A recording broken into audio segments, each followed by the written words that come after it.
Hello everyone and welcome to another video. In this video we're actually going to be playing around with a battery pack for one of the Raspberry Pis. So as you know, a lot of my videos are based on Raspberry Pis and whatnot, and I'm wanting to create a Raspberry Pi tablet. So I want to start doing a bit more with the Raspberry Pis themselves and seeing what I can build. So I went out to my local electronics store and they had an RPI power pack. So I don't know if you can see this. RPI power pack V, is that 2.0? Yeah, 2.0. I'll leave a link in the description for this. I'd say it's probably a generic board you can get, but yeah, it seems pretty good. I have tested it. I did a live stream just recently. Check that out. I was playing around with this. So the idea of this is I'm going to install a Raspbian on Raspberry Pi 4 that I have, and then I'll get this all powered up, but the idea is I want to be able to connect to it, to the GUI, and just have a look at, you know, how the battery is, how much life we can expect from this and stuff like that. So yeah, it might be a short video, it might be a long video, I'm not 100% sure yet, but let's have a play around. So the first thing that I actually want to do is I want to install Raspbian on this. So it's running Ubuntu server at the moment, so it doesn't actually have a GUI.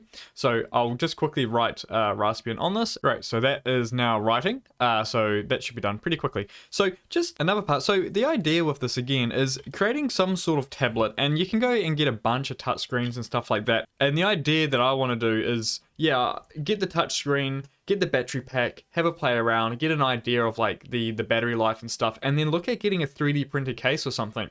And just, yeah, it's just like a little hobby thing, right? Of just making a little portable Raspberry Pi tablet. I think that's really cool. So this does come with some standoffs. So what it does is that it kind of slots in just like this, if you can see this here. So it just sits on top, and then you'll run a Type-C to USB between the power pack and the Raspberry Pi, and then away you go. But the idea is, I'm guessing if I'm going to be running this in some form of a tablet, I'm not going to want the boards on top of each other, because that's just going to be really thick. So I'm assuming I'd be able to run, you know, them kind of side by side or on top or something like that, and then the cable will just run as well. So this is all just going to be a bit of playing around and whatnot. But yeah, the first thing is what we want to do is just test this battery pack and make sure it's up to scratch, essentially.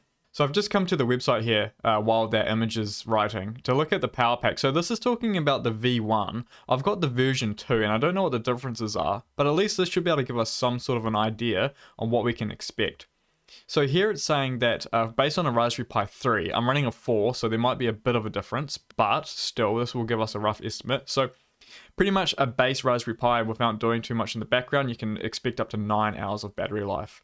If we connect a small 2.2 inch or 3.5 inch, we can expect up to 6 hours, and then a bigger screen, about 7 inches or 5 to 7 inches, will be 2.5 hours. So that's not bad, especially considering the size of the battery pack. And then we're looking at around about 3 hours of charge time based on a 5 volts, 1 amp. So it's saying here, you can check the charge LED. When the red light lights up, it means the battery isn't charging. When the red LED dims, it means the battery has been charged to 95% capacity. It can be full after 1 more hour of float charging. Yeah, so I don't know if it's, let's see here. Yeah, so this is the same capacity. 3800 is what this one here is rated to as well. So I'm assuming the battery pack life is the same. So it's not too bad, to be honest. Right, let's check on the image right.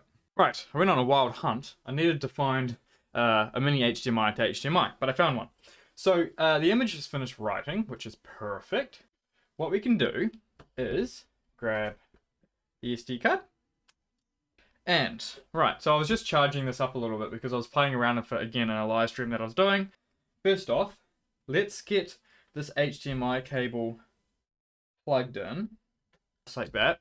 I'm going to plug it into a screen that I have, and then I'm going to have to use my camera and try point it at my my screen, because I'm not going to be able to capture it, right? So yeah, we're just going to have to do that instead.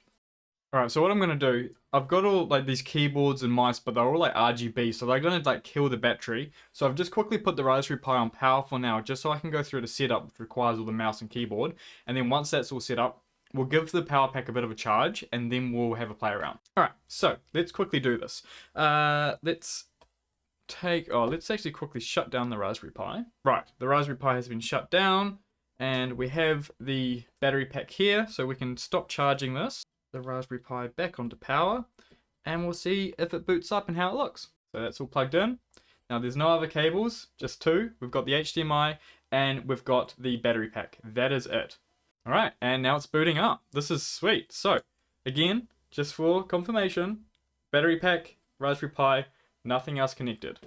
And we are into Raspbian, just like that. And again, just the two boards here. So I hope that kind of sets the stage for what's to come. So with the Raspberry Pi tablet, we just wanted to confirm that the battery pack and stuff was working and kind of just what we could expect. So we're expecting, if when we get the display plugged in and when I go and get the display, about 2.5 hours of battery life. So that's pretty much what's going to be in the next stage. We'll go on and grab that screen and we'll have a play around with the screen, battery pack, Raspberry Pi, and what we can expect, and we'll just continue building on from there. So yeah, I hope you're looking forward to the next episode's part of the series of building up the Raspberry Pi tablet. If you've got any questions, suggestions, anything like that, please let me know. Otherwise, please like, subscribe, so you can continue getting alerted when I make new episodes for this. But yeah, anyway, I'll see you in the next video. Bye bye.